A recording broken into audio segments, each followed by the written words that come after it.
और चलिए खबरों की शुरुआत करेंगे दिल्ली में लगे अर्पित होटल में आग से।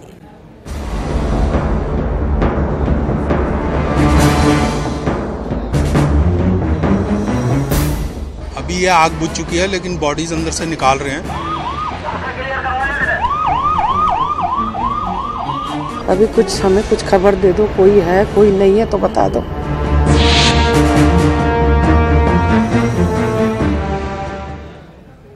जी हाँ, लगातार हमारी नज़र इस अहम खबर पर बनी हुई है। आज सुबह खबर आई कि दिल्ली में अर्पित पैलेस में आतिशज़दगी हुई और इसमें हलाक होने वाले अहले खाना को 5-5 लाख रुपए बतौर मुआवजा दिए जाने का ऐलान किया गया है।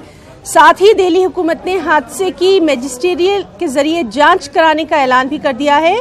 इससे पहले दिल्ली के वज़ीर-ए-आला अरविंद केजरीवाल ने हादसे का जायजा लिया। आपको बताएं कि दिल्ली के करोल बाग इलाके में वाक़े होटल अर्पित पैलेस में आग लगी थी। अभी तक जो इत्तलात है उनके मुताबिक 17 लोगों की हलाकत है। आग सुबह 5:15 पर लगी थी और कई फायर ब्रिगेड की गाड़ियों की मदद से आग पर काबू पाया गया।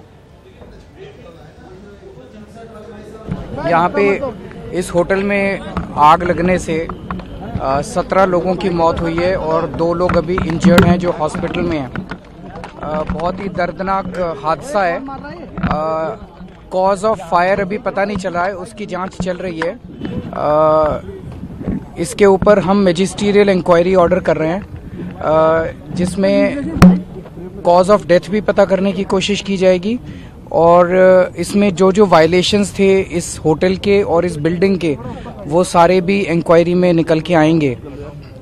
जितने जो लोगों की मौत हुई है उनको सरकार की तरफ से 5 लाख रुपए सहायता राशि दी जाएगी। और दूसरा, अभी यहाँ के जो हमारे लोकल एमएलए हैं और ऑफिसर्स हैं, उन्होंने बताया इस एरिया में और भी इस किस्म के होटल्स चल रहे हैं जो इस तरह की वायलेशंस कर रहे हैं। तो उनकी भी सबकी ये रिपोर्ट आ जाए, उसके बाद इस एरिया में चलने वाले सारे होटल्स की वायलेशंस आइडेंटिफाई करने के लिए इंक्वायरी कराई। अभी ऑफिसर से मैं बात कर रहा था, वो लोग बता रहे हैं कि बिल्डिंग बायलॉज की वायलेशंस हो सकती हैं। इनके पास होटल चलाने का लाइसेंस था कि नहीं था, इस पे क्वेश्चन मार्क है। इनके पास बार चलाने का लाइसेंस था कि नहीं था, इस पे क्वेश्चन मार्क है। ये सारी चीजें इंक्वायरी के बाद पता चलेंगी। और चलिए खबर जम्मू कश्मीर से है, जहां जिला पुलवामा के रत्नीपुरा इलाके में फोर्सेस और मिलिटेंटों के दरमियान हुए एनकाउंटर में हिजबुल मुजाहिदीन का एक मिलिटेंट हलाक हो गया। इस एनकाउंटर में एक फौजी जवान भी शहीद हुआ, एक फौजी जवान जख्मी हुआ। रत्नीपुरा पुलवामा में फोर्सेस ने रात 4 बजे के करीब उस वक्त मुहासरा किया जब उन्हें इलाके में मिलिटेंटों की मौजूदगी से मुताल्लिक इत्तला मिली। फोर्सेस और मिलिटेंटों के दरमियान काफी देर तक गोलियों का तबादला रहा। महलूक मिलिटेंट की शिनाख्त बेगमबाग पुलवामा के हिलाल अहमद के तौर पर की गई है। उसके कब्जे से हथियार गोला बारूद जब्त किया। एनकाउंटर की वजह से पुलवामा में मोबाइल इंटरनेट सर्विसेज मुअत्तल कर दी गई हैं। श्रीनगर बानिहाल रेल सर्विस को भी आज 8 बजे के बाद मुअत्तल कर दिया गया।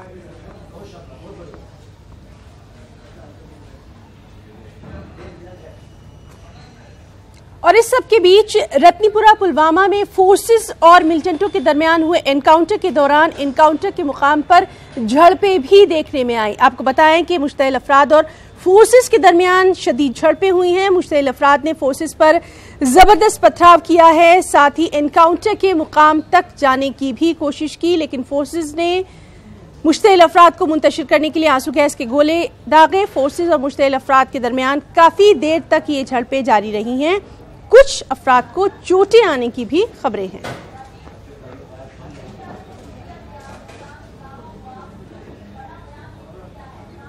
और करगिल से जो अहम खबर है उस पर भी लगातार हमारी नजर बनी हुई है। आपको बताएं कि करगिल को लद्दाख का हेडक्वार्टर न बनाने के खिलाफ आज लगातार चौथे दिन भी एहतजाज जारी है। करगिल में डीसी ऑफिस के बाहर कई लोगों ने स्याह परचम लिए एहतजाज किया। वाज़ेह रहे कि लद्दाख के नए डिविजनल कमिश्नर को कल करगिल आने से रोक दिया गया था।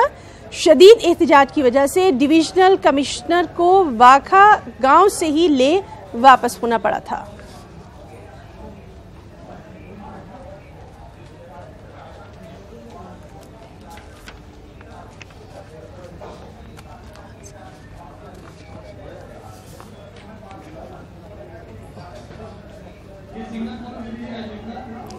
चलिए सुप्रीम कोर्ट की बात करेंगे। सुप्रीम कोर्ट ने सीबीआई के साबिक डायरेक्टर को नागेश्वर राव को माफी नहीं दी है और सिर्फ इतना ही नहीं बल्कि सुप्रीम कोर्ट ने नागेश्वर राव को कसूरवार ठहराया। कोर्ट ने कहा कि जब तक कोर्ट बर्खास्त नहीं होता तब तक नागेश्वर राव को अदालत में बैठना होगा। इससे पहले समाअत के दौरान अदालत ने दरियाफ्त किया कि शेल्टर होम मामले के सीबीआई जांच ऑफिसर AK शर्मा का तबादला यानी ट्रांसफर आखिर क्यों किया गया। चलिए सीधे रुख करेंगे हमारे साथी सुशील पांडे का दिल्ली से। सुशील, आपसे जानना चाहेंगे, सुप्रीम कोर्ट लगातार इस अहम मामले पर बेहद सख्त रवैया अपनाए हुए है, ताजा तफसीलात। जी देखिए, साफ तौर से सुप्रीम कोर्ट द्वारा सुनाई गई ये अनोखी सजा है। सुप्रीम कोर्ट ने सजा के तौर पर M नागेश्वर राव पर 1 लाख रुपए का जुर्माना लगाया है और वहीं सुप्रीम कोर्ट ने अपने आदेश में ये कहा है कि जब तक आज सुप्रीम कोर्ट इस मामले की सुनवाई करता रहेगा तब तक M नागेश्वर राव कोर्ट में कोने में बैठेंगे। और ये तमाम जो चीजें हुई हैं वो मुजफ्फरपुर शेल्टर होम मामले से जुड़े एक अधिकारी का ट्रांसफर करने को लेकर हुई है। अटॉर्नी जनरल जो फिलहाल सीबीआई की तरफ से अपीयर हुए थे, उन्होंने अपने तमाम दलीलों से कोर्ट को आश्वस्त करने की कोशिश की कि M नागेश्वर राव ने जो फैसला लिया है वो जानबूझकर नहीं लिया है, लेकिन कोर्ट इन तमाम दलीलों से संतुष्ट नहीं हुआ। कोर्ट ने साफ तौर से ये कहा कि एक अगर बड़ा अधिकारी इस प्रकार का अपराध करता है तो वो बर्दाश्त नहीं किया जाएगा और इस फैसले से सुप्रीम कोर्ट खासा नाराज था। सुप्रीम कोर्ट ने साफ तौर से यह कहा कि एक बड़ा अधिकारी इस प्रकार का कदम उठाता है जो सोचने वाला विषय है और इसीलिए जो तमाम दलीलें दी गई सीबीआई की तरफ से, उन तमाम दलीलों से सुप्रीम कोर्ट संतुष्ट नहीं हुआ। सुप्रीम कोर्ट ने कहा कि ट्रांसफर करना सुप्रीम कोर्ट के आदेश की अवहेलना है और इस अवमानना को बर्दाश्त नहीं किया जाएगा और यही वजह है कि सुप्रीम कोर्ट ने M नागेश्वर राव पर 1 लाख रुपए का जुर्माना लगाया है और अपने आदेश में यह कहा है कि वो आज सारा दिन जब तक कोर्ट चलेगी तब तक कोर्ट रूम में बैठेंगे। तो ये एक बड़ा झटका जरूर है उनके लिए, क्योंकि कहीं ना कहीं इस पूरे मामले में 2 बार सुप्रीम कोर्ट का आदेश आ चुका है कि इस मामले से जुड़े हुए किसी भी अधिकारी का ट्रांसफर नहीं किया जाएगा। बावजूद इसके M नागेश्वर राव ने अधिकारी का ट्रांसफर कर दिया। सुप्रीम कोर्ट में अटॉर्नी जनरल ने साफ तौर से यह कहा कि इस पूरे मामले पर आप दोबारा विचार करें, तो सुप्रीम कोर्ट ने यह कहा कि हम अगर चाहते तो इनको 30 दिन की जेल भी कर सकते थे, लेकिन हम ऐसा नहीं कर रहे हैं। तो फिलहाल ये पूरा मामला साफ है कि supreme court Muzaffarpur shelter home को लेकर खासा गंभीर है और वजह इसकी ये भी है कि पिछली सुनवाई के दौरान जब सुप्रीम कोर्ट इस पूरे मामले की सुनवाई कर रहा था तो लापरवाही के चलते इन्वेस्टिगेशन फेयर हो, इसको लेकर सुप्रीम कोर्ट ने इस तमाम मामले को जो बिहार में चल रहा था उसका ट्रांसफर दिल्ली की पॉस्को कोर्ट में कर दिया, यानी कि साकेत की पॉस्को कोर्ट अब इस पूरे मामले की सुनवाई करेगी। तो यह तय है कि जिस तरह सुप्रीम कोर्ट की आदेश की अवहेलना पर M नागेश्वर राव को आज एक बड़ा फिलहाल जो सजा है वो सुप्रीम कोर्ट ने सुनाई है। सुप्रीम कोर्ट ने कहा कि ये बहुत ही गंभीर मामला है, लिहाजा इसे बर्दाश्त नहीं किया जाएगा। जी सुशील, बहुत बहुत शुक्रिया आपका इस तमाम तर जानकारी के लिए। लगातार इस अहम मामले पर हमारी भी नजर बनी हुई है। और नाज़रीन, आगे बढ़ेंगे, बात करेंगे राहुल गांधी की PC की। जी हाँ, राफेल डील मामले में कांग्रेस सदर राहुल गांधी ने एक बार फिर से नरेंद्र मोदी को अपने खास अंदाज में तनकीद का निशाना बना डाला। उन्होंने CAG की रिपोर्ट को चौकीदार ऑडिटर जनरल रिपोर्ट भी करार दे दिया। साथ ही राहुल ने रिपोर्ट को रद्दी भी करार दिया। ये पूरा कवर अप करने की कोशिश कर रहे हैं, ये बड़ा क्लियर मामला है। कल हमने बता दिया है, कल हमने दिखाया है that the gentleman himself is involved in this decision making. So that CAG report is a worthless report. In fact, I would term it as a Chaukidar Auditor General report. That's how I would term it. It is Narendra Modi's report written for the Chaukidar, on behalf of the Chaukidar, for the Chaukidar, by the Chaukidar. So I wouldn't call it the Compton Auditor General, I call it the Chaukidar Auditor General report.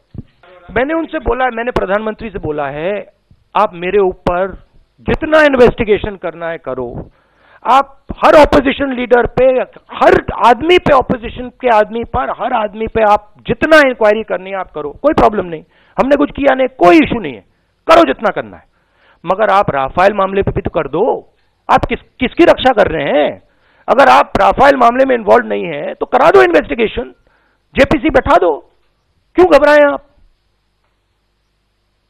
एक ही कारण हो सकता है कि आप उसमें शामिल हैं, क्योंकि अगर शामिल नहीं होते तो आप कहते हैं हाँ भैया इन्वेस्टिगेशन होगा, डालो सबको जेल में। और इस पर वज़ीर दाखिला राजनाथ सिंह का भी जवाब सामने आया। उन्होंने साफ तौर पर कहा कि इस मामले पर कांग्रेस सिर्फ और सिर्फ सियासत कर रही है। राजनाथ सिंह ने लोकसभा में कहा कि झूठ को बार बार दोहरा देने से वो सच हरगिज नहीं होगा। राफेल के मुद्दे पर इस संसद में चर्चा हो चुकी है और साथ ही साथ सुप्रीम कोर्ट ने भी इस संबंध में अपना फैसला दे दिया अध्यक्ष महोदया। लेकिन ये कैसी विडंबना है कि बराबर नेता प्रतिपक्ष अपनी तरफ से ये कोशिश कर रहे हैं, बार बार असत्य को बोलकर उसे सत्य साबित करने की कोशिश कर रहे हैं, जनता को इनके द्वारा गुमराह करने की कोशिश की जा रही है। हेल्दी डेमोक्रेसी में मैं समझता हूं कि यदि कोई पॉलिटिक्स करना चाहता है तो जनता की आंख में धूल झोंककर उसे पॉलिटिक्स नहीं करनी चाहिए, जनता की नजरों में नजर डालकर उसे पॉलिटिक्स करनी चाहिए। को 2-3 उदाहरण देता हूं। उन्होंने कहा था मैं मनोहर पर्रिकर से मिला, राफेल की बात हुई, जब मनोहर पर्रिकर ने कहा तो बाद में कहा मैंने बात नहीं की थी। याद करिए नो कॉन्फिडेंस मोशन में उन्होंने हाउस में कहा कि मैंने फ्रेंच प्रेसिडेंट से पूछा था और फ्रेंच प्रेसिडेंट ने जवाब दिया, ऐसा कुछ नहीं हुआ है। बार बार राफेल पर उनका झूठ सामने आ रहा है, बेबुनियाद तथ्यों पर वो बेशर्मी भरा झूठ बोल रहे हैं, लेकिन देश उनके झूठ के सामने झुकेगा नहीं। Regardless of the shameful manner in which Mr. Rahul Gandhi is acting as the lobbyist for competitive companies, the country will not bend, because the country needs fighter planes, the country need good defense equipments. तो आज हम बड़ी विनम्रता से कहना चाहेंगे राहुल गांधी का यह झूठ बेनकाब है और राहुल गांधी के इस झूठ को हिंदुस्तान के एक एक जनता के सामने हम और बेनकाब करेंगे और यह बताएंगे कि एक विदेशी जहाज की कंपनी जो बड़े भ्रष्टाचार के शक के दायरे में है, जिसने अकाउंट में पैसा भेजा है दलालों के जो जांच के दायरे में है, उसके ईमेल को लेकर ये सवाल उठाते हैं मोदी जी पर, झूठे बेबुनियाद। और राहुल गांधी जी, एक बात मैं आपको सिखाना चाहता हूं, आज तक आपके खानदान के कई प्रधानमंत्रियों से हमारी बहुत विरोध रही है। बोफोर्स में आपके पिताजी के समय लूट हुई थी, आपकी दादी जी के समय भी लूट हुई थी, जो प्रामाणिक भी है। किस तरह से आपके खानदान के लोगों ने उनको बचाने की कोशिश की, चाहे वो बोफोर्स के दलाल हो या अभी के दलाल हो। ये तो हमारी सरकार है कि ले आई उनको पकड़ करके, चाहे मिशेल मामा हो या तलवार हो। हमने कभी आपके खानदान को देशद्रोही नहीं कहा है। यह आपने गाली देकर के अपने चेहरे पर कीचड़ उछाला है। You would like to tell mister Rahul Gandhi, regardless of the murky corrupt dealings of your family, in the case of your father, in the case of your grandmother, how middlemen were chased away, we never called them traitors. Today you have put muck on your own face by making these baseless allegations on patent falsehood. इसकी हम भर्त्सना करते हैं and we shall expose Rahul Gandhi in the entire country and Congress party. Thank you. रुख करेंगे झारखंड का, जहां पर 70,000 police एहलकार काला बैज लगाकर अपना एहतजाज कर रहे हैं। पुलिस एहलकारों ने 3 दिनों तक इसी तरह एहतजाजी मुजाहरा करने का ऐलान कर दिया है। दरअसल अपनी 7 नुकाती मांगों को लेकर ये पुलिस एहलकार इस तरह का प्रोटेस्ट कर रहे हैं और मुतालबात पूरे न होने पर पुलिस एहलकार 20 फरवरी को भूख हड़ताल भी कर सकते हैं। 28 फरवरी से 4 मार्च तक बंद का भी इन लोगों ने ऐलान कर दिया है।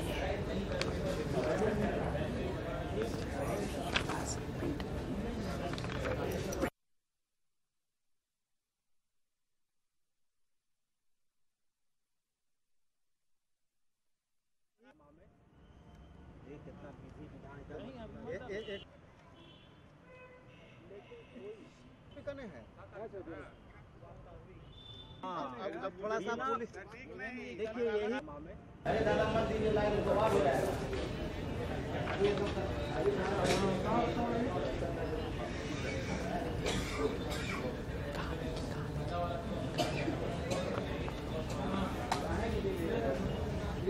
नाज़रीन, भोपाल में खास जहन साजी का एक प्रोग्राम है, उसका इनेकाद किया गया। क्या कुछ तफसीलात हैं, आइए आपको दिखाते हैं इस खास रिपोर्ट में।